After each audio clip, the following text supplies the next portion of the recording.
मी विनंती करतो ते म्हणजे अमृत देशमुख सरांना की यावं आणि बोलावं. मी काय लहानपणापासून वाचन वेडा नव्हतो. I use to hate books. 5वीपर्यंत मला असं वाटायचं anonymous is a name of a famous poet. That naive reader I was. So thanks to my elder brother. माझा भाऊ माझ्यापेक्षा 12 वर्षांनी मोठा आहे. So more of a fatherly figure and less of a fighter sibling. लहान भावंडांमध्ये जे बाळाबारी भांडणं होतात ते कधी झालेच नाही. एवढा मोठा होता. तर तो काय करायचा, माझ्या वाढदिवसाच्या काही दिवसाआधी माझ्या मित्रांना फोन करून सांगायचा, आणि ते मला माहिती नव्हतं, सांगायचा की अमृतच्या वाढदिवसाला कपडे, बोर्ड गेम्स असं काही आणायचं नाही, आणायचंच तर फक्त पुस्तकं. So in short I never enjoyed my birthdays.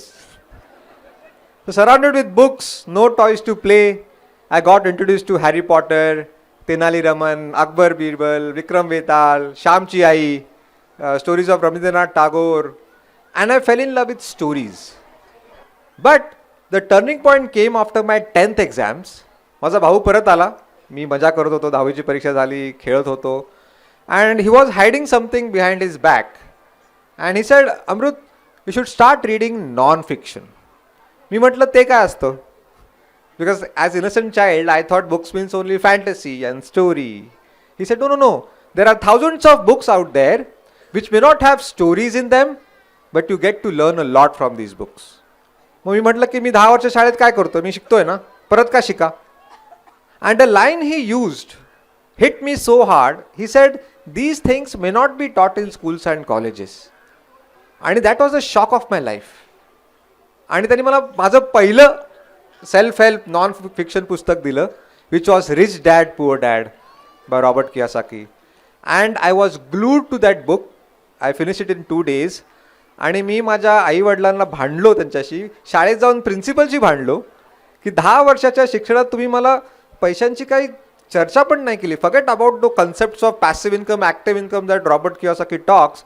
And hence I had developed some wrong conceptions about money, that these Shah Rukh Khans and Bill Gates have their brain wired differently and hence they are rich. माझं तसं नाही आहे, मी normal आहे. आणि मी चक्क काय केलं, मी 100 बेस्ट सेलिंग सेल्फ हेल्प पुस्तकांची यादी बनवली.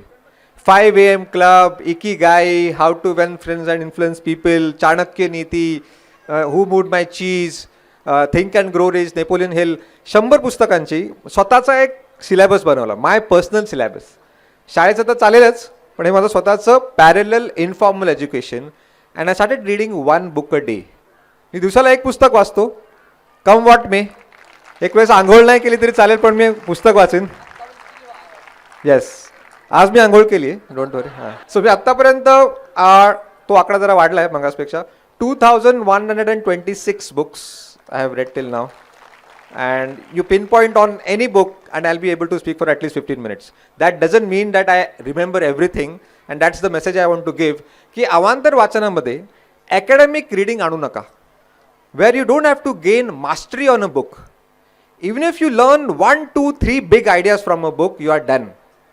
All right? इथे काही examination नाही आहे. So don't you think, see, आता प्रोक्रास्टिनेशन ह्या विषयावरती 10 वर्ष रिसर्च केलेल्या माणसाने पुस्तक लिहिलं आहे, किंवा टाईम मॅनेजमेंट म्हणा, इंट्रोवर्ट ह्या विषयावरती पुस्तक लिहिलं आहे. So don't you think learning 10% from 10 different books is more beneficial than learning 100% from 1 book. That doesn't mean I am encouraging you to leave books half read. My message here is that जर तुम्हाला 15-20 पानं वाचल्यानंतर कंटाळ येतोय ना, don't take the blame on yourself. It is also the responsibility of the author to keep you engaged, to keep you hooked. It's same like movies बघताना. आता thugs of Hindustan picture मी बघायला घेऊन गेलो मित्रांना, आजही शिव्या खातो मी त्यांची. आणि आपण काय बोलतो, अरे काय फालतू पिक्चर आहे, right. We blame them, the directors, the actors. But when it comes to books we take the blame. माझं इथे इंटेन्शन असं नाही की ऑथरला इन्सल्ट करायचं आहे. My intention here is to remove the guilt from your mind that there is nothing called good reader or bad reader. There is only reader and non-reader, right? Even if you quit the book, don't quit reading. हे मला म्हणायचं. I have left hundreds of books half read and I don't feel guilty about it, right? So don't take reading too seriously is the first habit from my book. The 7 habits of highly effective readers ते बाहेर ठेवलं तुमच्यासाठी, जरूर वाचा. So thank you so much. The whole mission make India read is based on my one belief, and that belief is if I am not reading I am not changing, and if I am not changing I am not growing. And because of this strong belief, I have a burning desire to cultivate the habit of reading amongst the youth of India like you guys, and hence Mission Make India Read. Thank you so much. Happy reading and bye-bye.